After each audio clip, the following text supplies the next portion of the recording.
Төрт түрлүү нерсеге кыянат кылба. Аллахка, пайгамбарга, динге, мекенге. Төрт түрдүү нерселерден сактан. Шайтандан, нафсинин азгырыгынан, жаман достон жана шахваттан. Башкача айтканда, жаман нерселерди эңсөөдөн. Төрт түрлүү нерсени аткарба. Бой көтөрбө, текеберлик кылба, көрө албастык кылба, жана кек сактаба. Төрт түрдүү адамды эч качан таштап койбо.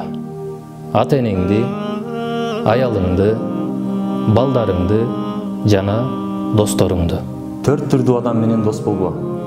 Жалганчы, ууру, көрө албас жана менменсинген. Төрт түрдүү адамдын ачуусуна тийбе. Аалымдын, мугалимдин, такыба инсандын жана карыянын. Төрт түрдүү нерсе менен сулуулан. Сабырдуулук, жумшактык, илим жана берешендик менен. Төрт түрдүү адамга ташбоордук кылба. Кедейге, жетимге, мискинге жана ооруп жаткан адамга. Төрт түрлүү нерседен алыс бол. Арактан, кумардан, сүткорлуктан, зынадан, башкача айтканда, никесиз карым-катнашка баруудан. Төрт түрдүү адамга суук мамиле кылба. Ата-энеңе, эже карындаштарыңа, ага-инеңе жана досторуңа. Төрт түрдүү нерсени такыр үзбөй аткар.